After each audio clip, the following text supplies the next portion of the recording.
Mga kapatid, 2 taon pagkatapos ng matinding takot hatid ng COVID-19. Salamat kay Senyor Santo Niño sa bagong pagkakataon.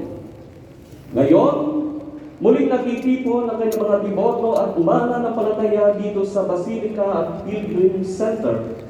Puno ng saya at pag-asa.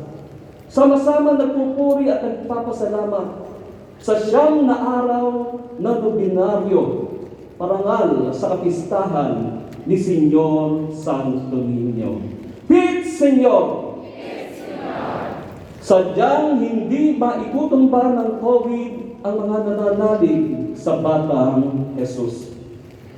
Senyor Santo Niño is indeed our source of peace in the walk of our faith. The gospel, my dear brothers and sisters, is about the cleansing of a leper. Ang leprosy at COVID-19 ay parehong contagious at deadly. Noong wala pang gamot o bakuna, ang mga biktima ng sakit na ito, ay nagdaranas ng matinding physical, psychological, and emotional burden and pain dahil sa discrimination at rejection. Kapag ang sakit ay madaling makahawa at makamatay, takot ang nangingibabaw. Hindi dahil sa ang sakit ay nakahahawa, kundi dahil nakamamatay. Takot ang tao na mamatay dahil nais ng tao ay mas mahabang buhay. Mga kapatid, kung nais nating magkaroon ng mahabang buhay, ang pagsikapan natin ay magkaroon ng makabuluhan at makahulugang buhay. Buhay na nakaugnay sa Diyos at hindi sa material na yaman o makamundong bagay. Buhay na Diyos ang gabay at patnubay. Sa panahon ng Biblia, ang leprosy ay hindi lang pisikal, kundi spiritual na karamdaman. Leprosy was believed to be a divine punishment to grave sins. That is why lepers then are treated as outcasts and living dead. Ang may ketong noon,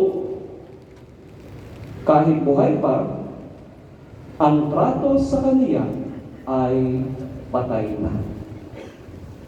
Mga kapatid, nais ni Jesus.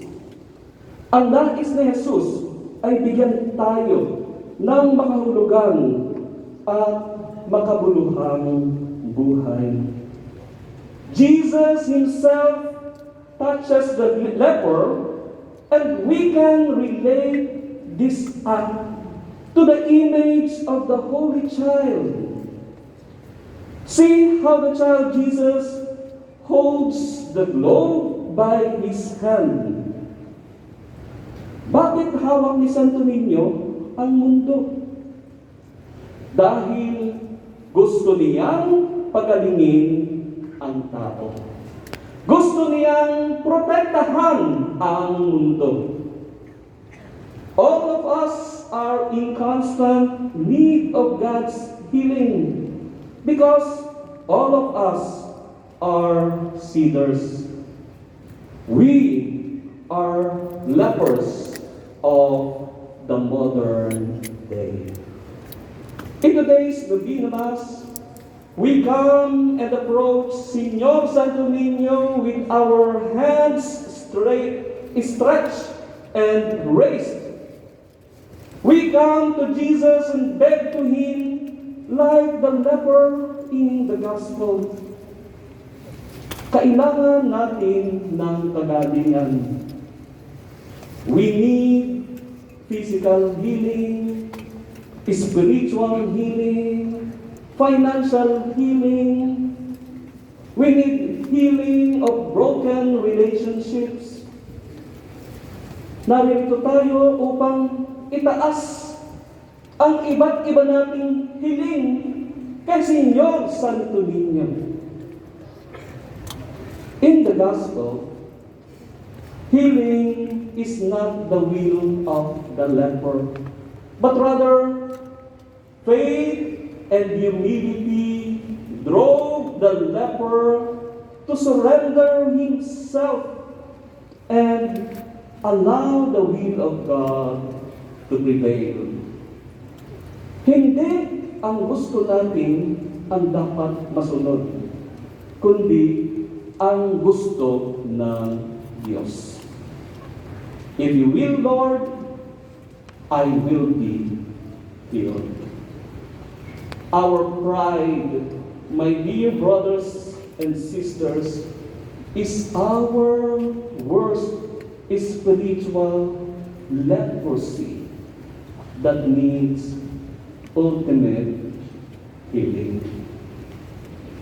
Mga kapatid, ang paghipo ni Jesus sa kitongin bilang paraan ng pagpapagaling ay nagpapahiwatig na hindi malayo ang Diyos sa atin. Siya ay kasama natin, gabay natin, karamay natin. Tinutugon ng Diyos ng kanyang pagmamahal at awa ang mga taong lumalapit sa Kanya nang may pagpapakumbaba.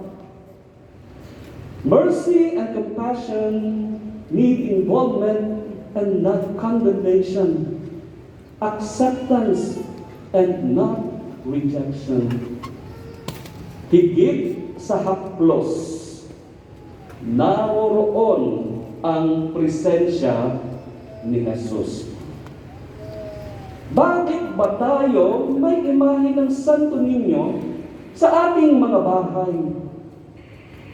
Bakit hawak natin ang imahe niya tuwing tayo ay nagsisimba?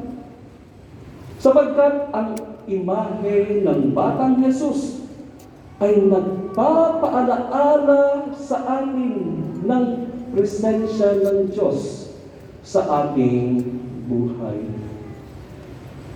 Mga kapatid, kumusta na ba ang presensya mo sa iyong pamilya? Ramdam ka ba nila? Napahahalagahan mo ba ang bawat miyembro ng iyong pamilya? Naibabahagi mo ba sa kanila ang presensya ng Diyos sa iyong buhay? Sabi nga ni San Agustin, God created you without you, but He cannot save you without you. Do not just receive His grace. We need to cooperate with God's grace to let His healing and forgiveness prevail. Gaya ng kitongin, kailangang magmula sa atin ang unang hakbang sa paglapit at paghingi ng awa at grasya ng Diyos.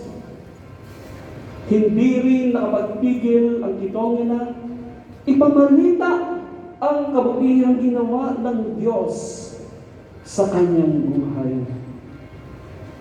Mga kapatid, sa pagbabalik natin sa normal na pamumuhay, nawa, patuloy nating paghariin si Señor Santo Niño sa ating buhay. Let Santo Niño continue to be our source of peace in the walk of faith. Amen. Pit Señor! Viva Señor Santo Niño! Viva Señor Santo Niño!